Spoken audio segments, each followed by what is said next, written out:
Moça, olha só o que eu te escrevi. É preciso força pra sonhar e perceber que a estrada vai além do que se vê.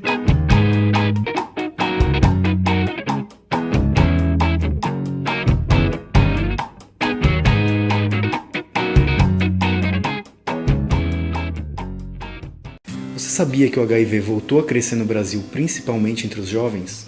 Mas por quê?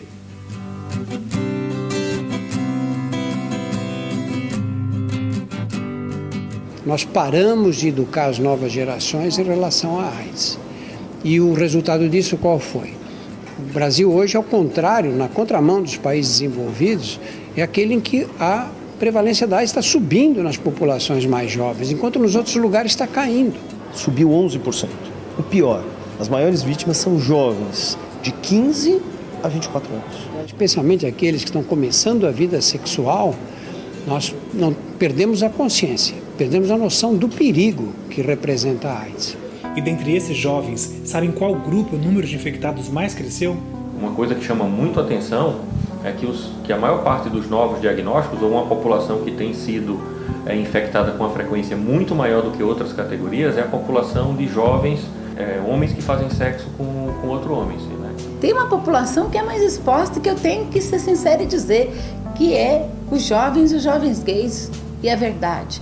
Mas a AIDS atinge os vários setores da sociedade de um jeito ou de outro. Mas não dá para generalizar, eu acho que não dá para fazer esse tipo de generalização, né? Não dá pra gente, da mesma forma como tem o vídeo de vocês, né? Nem todo gay é. Mas claro, não são só gays se contaminando. Hoje em dia nós temos um número grande também de mulheres. De homens heterossexuais, de homens que tiveram relação com mulheres e que não usaram o preservativo. Todos nós somos de grupo de risco. Qualquer um que tiver relação sexual desprotegida é grupo de risco. O HIV não está na cara de ninguém, né? Não está na testa de ninguém dizendo eu tenho HIV. Dentro do baile, mano, não tem ninguém escrito assim, ó, soro positivo. Quem vê cara não vê o HIV. A AIDS é fácil, o HIV não. Negar que gays são um grupo mais exposto é mascarar o problema. O fato de nós termos um grande número de homossexuais, especialmente agora de jovens homossexuais infectados, não ajuda nem um pouco. A gente não vai combater o preconceito negando esse fato, mas sim se prevenindo. Eu acompanho AIDS desde os primeiros casos, tratei os primeiros casos aqui em São Paulo. É muito difícil se livrar do preconceito, porque o preconceito já é anterior ao aparecimento da AIDS, né? Nós temos o maior preconceito contra pessoas que têm um comportamento sexual diferente do nosso, entre outros preconceitos. Isso sempre existiu e eu acho que ainda vai se manter por muito tempo, né? Essa ignorância em relação ao comportamento sexual. Porque na natureza nós não somos iguais, cada um tem um tipo de desejo. Você pode controlar o comportamento, mas você não consegue controlar o desejo. Existem sim mais heterossexuais com HIV do que gays, mas proporcionalmente há uma concentração maior entre os gays. Por quê? Frustrando a ira de preconceituosos, a culpa disso não é um castigo, não é a promiscuidade, que aliás acontece entre todas as sexualidades, e a AIDS também não é um câncer gay. A causa disso é biológica. Um estudo americano revelou uma tabela com os riscos de transmissão do HIV de acordo com cada prática sexual. Olha só. No sexo anal, a chance de contaminação é bem maior. Isso se dá pela maior possibilidade de atrito, fricção e lesões, que às vezes você nem percebe, mas facilita o contágio. Olha, sexo anal não é uma exclusividade de relações homossexuais, né? Os héteros também fazem sexo anal. A prática, por exemplo, do sexo receptivo anal sem camisinha é muito arriscada, então é óbvio, um hétero ainda pode optar se vai ser uma relação anal ou se vai ser uma relação vaginal, embora para a mulher o sexo receptivo vaginal também seja muito arriscado sem camisinha, né? Agora, no caso de uma relação penetrativa entre gays, ou vai ser anal ou vai ser oral, não tem muito como sair disso, né? Ou eu posso estar sendo pouco criativo, né? Corre esse risco também. Lembrando que o peso da prática anal não exime a responsabilidade sobre sexo oral, vaginal ou qualquer modalidade sexual. Lembrando que sexo sem camisinha pode transmitir e contrair outras diversas DSTs. Ou seja, saber que uma prática sexual receptiva anal sem camisinha é a coisa mais perigosa que alguém pode fazer no sentido do risco de pegar HIV. Prática anal insertiva sem camisinha é muito perigoso, porém menos perigoso do que a receptiva. Sexo oral tem um risco, mas é menor ainda que os outros dois. Você que está preocupado, calma. Você não precisa ficar sem dor. Tem solução para isso, gente. Ufa, ele é passivo. Então a gente tem que ampliar o acesso à camisinha, ampliar o acesso a gel, fica mais sossegado, né? O gel ajuda todo mundo, seja relação vaginal, seja relação anal, o gel é uma coisa que pode estar ajudando no conforto, no conforto da relação, diminuir atrito, porque é claro, se você tem um sexo mais violento, você pode ter mais ferida ou lesão, e isso aumenta o risco de qualquer DST. Então o gel sempre à base de água, não pode ser nenhum gel de base oleosa, porque senão estoura a camisinha, então todo gel é bom que seja à base de água. Que tem que usar camisinha, todo mundo sabe. Mas por que tanta gente vem abrindo mão? Será que perdemos o medo da doença? Nós tivemos uma grande conscientização em relação à AIDS, especialmente a partir dos anos 90, porque naquela época não havia tratamentos e as pessoas morriam depois de um longo sofrimento. Então aquela imagem do doente com AIDS, caquético, emagrecido, cheio de infecções, era uma imagem muito forte que tinha um impacto grande, especialmente para aquelas pessoas que tinham comportamentos de maior risco. Com o aparecimento do tratamento de alta eficácia, que é o tratamento antiviral que nós temos hoje, essa imagem desapareceu, porque as pessoas infectadas tomam remédio e ficam como você e eu. A doença ela mudou de categoria, de uma doença que era 100% fatal para uma doença que vem se cronificando. É muito diferente do que foi nos anos 80, é muito diferente do nosso passado, de um passado que foi muito difícil para todos nós. Isso não quer dizer que seja fácil viver com HIV. Teve um lado negativo, infelizmente, que foi o das pessoas acharem que a AIDS não era mais um problema, que é só tomar remédio, que você, se pegasse, toma remédio que controla e você não morre mais.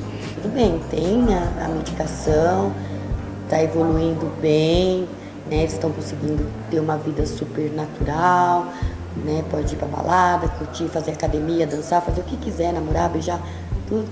Mas tem os efeitos colaterais. Exatamente, muita gente vive bem com HIV, mas será realmente tão simples conviver com a doença? O efeito colateral vai de pessoa para pessoa. Sim, graças a Deus meu organismo ele reagiu de uma forma assim que é diferente, então eu não tenho muito efeito colateral. Em algumas pessoas te dá ânsia de vômito, e em outras pessoas ela dá tontura na cabeça. Em algumas pessoas dorme demais. Tem um risco maior de ter diabetes, de ter alterações no colesterol e no triglicérides, de ter alterações ósseas. Aí cada organismo reage de uma forma diferenciada. E o seu como reagiu? Através da tontura. Esquecer a camisinha um único dia pode te fazer ter que lembrar de tomar remédio todos os outros dias.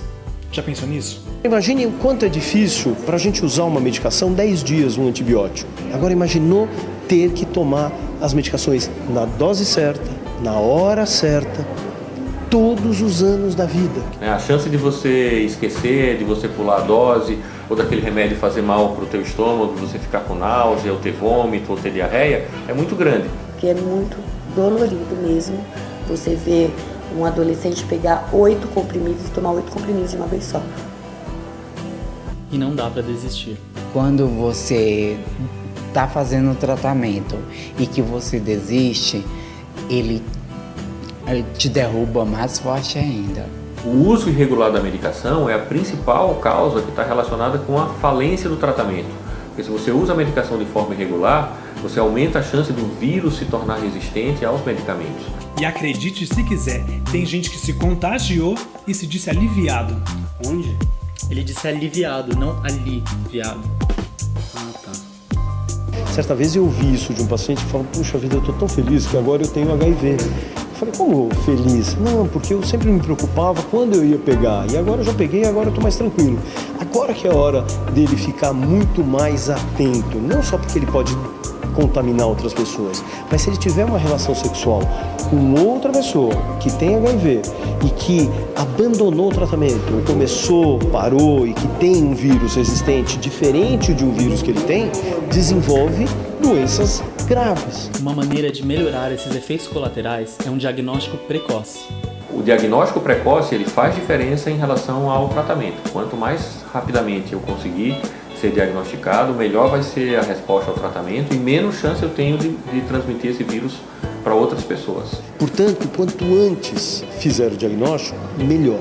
Quanto mais cedo, melhor. Por isso, faça o teste. Faz, viado! E hétero, bi, trans, lésbica, todo mundo. O primeiro passo é fazer o teste. Todo mundo que tem vida sexual ativa, que já transou alguma vez, precisa fazer a sorologia. Eu tô aqui no CRT da Vila Mariana e vou conversar agora com Gabriel Dornelas. Ele estava na fila para fazer o teste rápido. Gabriel, conta pra gente como estava a expectativa. A gente sempre fica nervoso, né? Qualquer exame que você faz, você fica nervoso. Exame de HIV, então, você fica mais nervoso ainda. As pessoas têm muita resistência para fazer o teste. É o medo, claro que é o medo. Eu tava quase botando um ovo lá dentro, não sei se você viu. Mas esse é um grande passo. Por quê? Porque você, se estiver infectado, você pode se tratar e parar de transmitir o vírus, né? Você sabia que para cada 4 brasileiros infectados, um nem sabe? Então, um grande problema da infecção pelo HIV são aquelas pessoas que são infectadas e não sabem que são infectadas. Então, essas pessoas são as principais responsáveis pela transmissão, né? Então, principalmente nos primeiros meses depois que o indivíduo se infectou. Por quê? Porque a quantidade de vírus que ele tem no sangue é muito alta. Reduzindo a carga viral das pessoas que são portadoras do HIV, eu também diminuo a possibilidade que essa pessoa transmita para outro. Qual foi o seu resultado? Negativo. Se tivesse dado positivo? Shit's got real. Não sei te informar. Eu não sei se eu ia contar para as pessoas, eu acho que não. Eu ia, obviamente, me tratar, porque isso é extremamente importante. O meu nervosismo não era de vai dar positivo, vai dar negativo, era de deixa eu saber o resultado, para eu ver qual vai ser a minha próxima ação. Mesmo assim, acidentes acontecem. E até para isso já existe prevenção. A gente tá falando do PEP. Que PEP? Pepe! Já tirei a vela! Pepe! Não é esse, Pedro, presta atenção. Seguinte, se você transou sem camisinha, bobeou, se ela estourou, se liga nisso. Caso você tenha uma relação desprotegida sem o uso da camisinha, fica atento. Se a gente instituir os medicamentos antirretrovirais até 72 horas após essa exposição, você pode evitar que haja a infecção. Ela vai tomar os remédios, isso tem que ser rápido, idealmente no máximo até 72 horas depois da exposição, senão não funciona. Essa é a PEP. Então esteja atento, é uma possibilidade, é uma nova possibilidade de prevenção e ela está disponível para você. Isso também não significa que a PEP seja simples.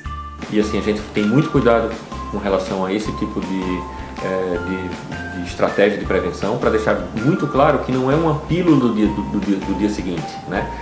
É um medicamento que vai ser utilizado durante um período prolongado de 28 dias, com uma incidência alta de efeitos colaterais, quer dizer, então não é uma coisa que pode ser banalizada. Vou transar porque no dia seguinte eu tomo um comprimido e acabou. Mas é importante, caso ela seja necessária, ela tem que estar disponível e é um direito das pessoas terem acesso à profilaxia pós-exposição sexual. É um direito que você tem, de não se infectar durante esse período. Você entendeu? Não tem jeito de fugir da camisinha. Agora, Cazuza era um grande poeta e morreu de AIDS. E num desses poemas ele dizia pro dia nascer feliz. Então, se a gente quer que o dia seguinte seja bom, nascer feliz, pra gente estar tranquilo, acordar dizendo, não, eu transei com camisinha, não rompeu a camisinha, eu tô bem, eu tô tranquilo, portanto meu dia nasceu feliz. O Brasil revolucionou o tratamento da AIDS no mundo, né? Com essa coisa de distribuição gratuita da medicação. Puxa, a gente tem tudo aqui no Brasil para eliminar e não eliminamos. A gente tem os testes, a gente tem os medicamentos. Não adianta chorar, tem que usar camisinha. Muitos jovens estão mudando o destino das suas vidas por uma doença que poderia ser evitada pelo uso da camisinha. Camisinha é mais uma questão que deve ser introduzida na sua vida, é mais uma questão que deve estar presente nas relações sexuais que todos nós temos direito. Ninguém está impedindo as pessoas de terem relação sexual de terem as suas opções, ninguém está discutindo isso. Isso é um direito de escolha das pessoas. Mas o que a gente está falando é que dentro desse direito de escolha, a gente também tem o direito de escolher se eu quero ficar doente ou não. Aí você querer viver. A vida continua. A vida continua.